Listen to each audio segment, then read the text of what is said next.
खरे भर देखे विपुल पुर नारी, सब मिलते महीपन गारी।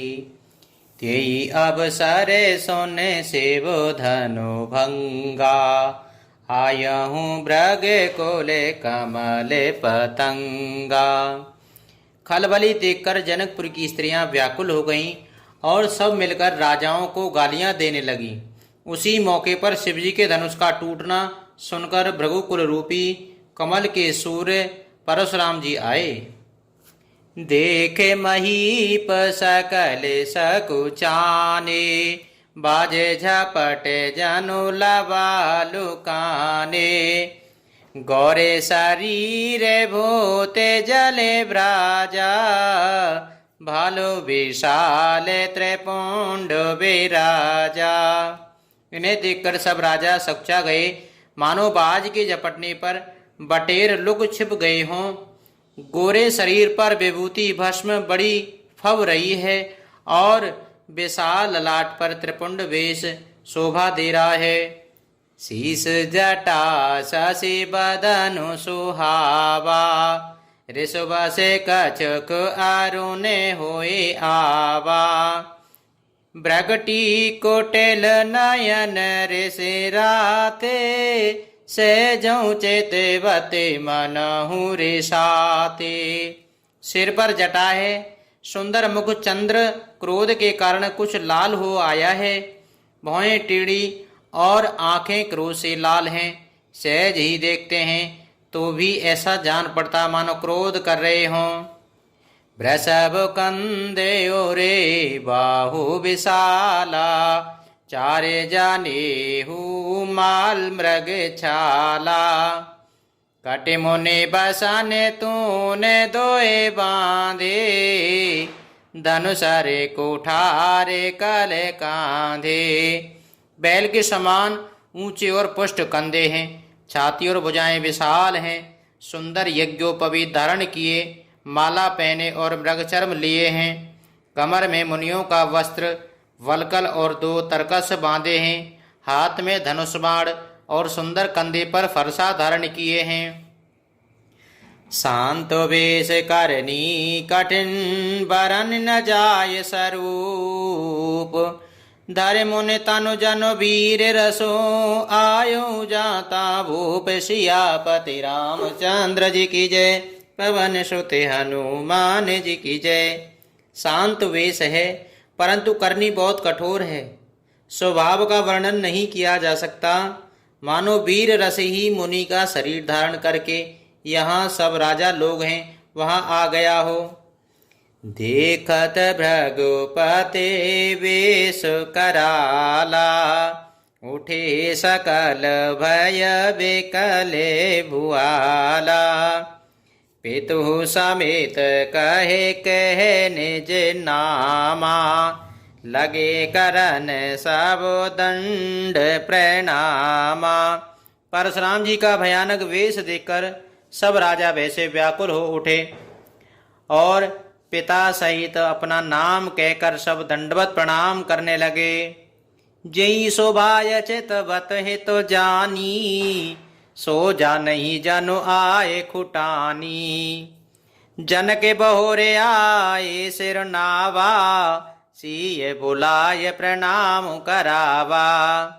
परशुराम जी हित समझकर भी सहज ही जिसकी ओर देख लेते हैं वह समझता है मानो मेरी आयु पूरी हो गई। फिर जनक जी ने आकर सिर नवाया और सीता जी को बुलाकर प्रणाम कराया। आशीष दीन सखी हर्षानी, निज समाज ले गई सयानी। विश्वामित्र मिले पुनि आई, पद सरोज मेले 2 भाई। परशुराम जी ने सीता जी को आशीर्वाद दिया। सखियां हर्षित हुईं और वहां अब अधिक देर ठहरना ठीक न समझकर वे सयानी सखियां उनको अपनी मंडली में ले गईं।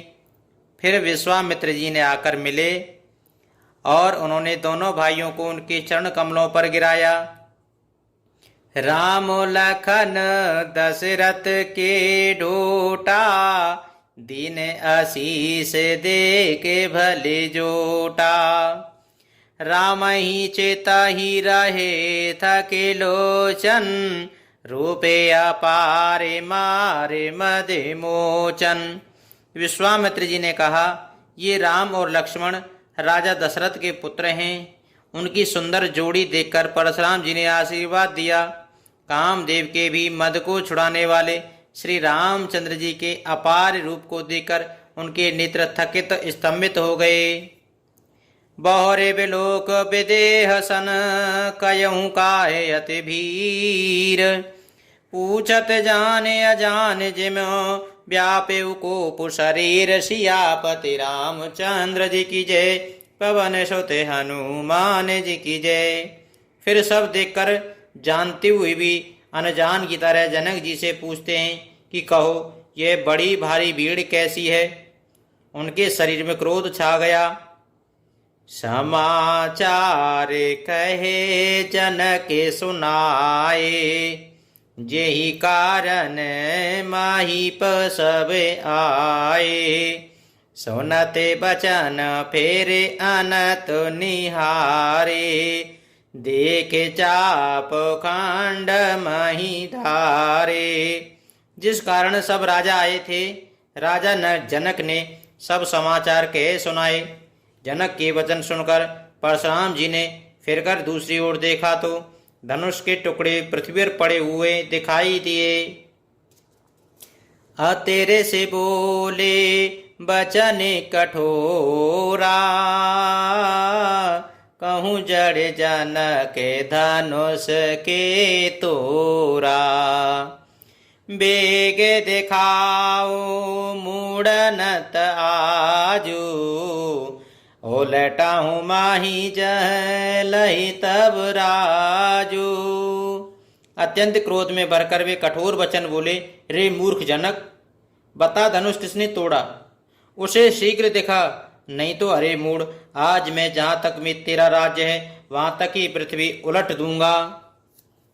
अति डर उतरू तेतंडा पुनाही, कुटिल भूप हरे से मन माही।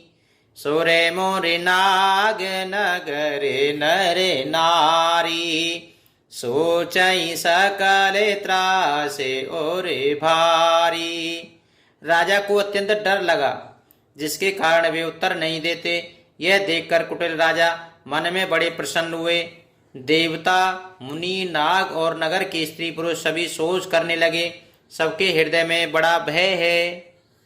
मन पछतात सिय महतारी, बेदे अब साबरी बात बिगारी। भृगुपति करे शोभाहु सुनि सीता, अरध निमेष कलप सम बीता। सीता जी की माता मन में पछता रही हैं कि हाय, विधाता ने अब बनी बनाई बात बिगाड़ दी। परशुराम जी का स्वभाव सुनकर सीता जी को आधा क्षण भी कल्प के समान बीतने लगा। सब है बिलो के लोग सब जान जान की भीर, हृदय न हरस विषाद कछु, बोले श्री रघुवीर। सियापति रामचंद्र जी की जय, पवन सुत हनुमान जी की जय। तब श्री रामचंद्र जी सब लोगों की भयभीत देखकर और सीता जी को डरी हुई जानकर बोले, उनके हृदय में न कुछ हर्ष था न विषाद। मासा परायण नवा विश्राम, श्री रामचंद्राय नमः। नाथ संभोजन भंजन हारा, हो यही केहू एकता से तुम्हारा। आयस काह कई किन मोई, सोने रिसाए बोले मुनि कोई। हे नाथ, शिव जी के धनुष को तोड़ने वाला आपका कोई एक दास ही होगा, क्या आज्ञा है? मुझसे क्यों नहीं कहते? यह सुनकर क्रोधी मुनि रिसाकर बोले कि सेवक सो जो करे सेवकाई, अरे करनी करे करिए लड़ाई। सुनौ राम जे शिव धन तोरा, सहस बाहु सम सोर पुमोरा। सेवक वह है जो सेवा का काम करे, शत्रु का काम करके तो लड़ाई ही करनी चाहिए। हे राम सुनो, जिसने शिव जी के धनुष को तोड़ा है वह सहस्रबाहु के समान मेरा शत्रु है।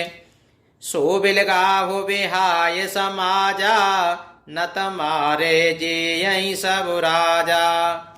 सोने मोने बचन लखन मुस्काने, बोले परस धरई अपमाने।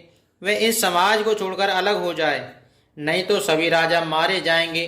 मुनि के वचन सुनकर लक्ष्मण जी मुस्कुराए और परशुराम जी का अपमान करते हुए बोले, बहु धनुई तोरी लरे काई, कबहु न असेर से कीन घुसाई।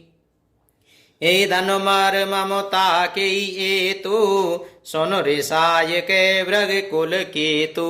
हे गोसाई, लड़कपन में हमने बहुत ही धनुइयां तोड़ डाली, किंतु आपने ऐसा क्रोध कभी नहीं किया। इसी धनुष पर इतनी ममता किस कारण से है?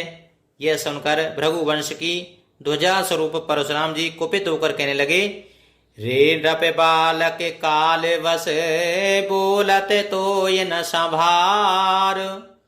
धनु ही समतिपुरारे धनु, विदित सकल संसार। सियापति रामचंद्र जी की जय, पवन सुत हनुमान जी की जय। अरे राजपुत्र, काल के बस होने से तुझे बोलने में कुछ भी होश नहीं है।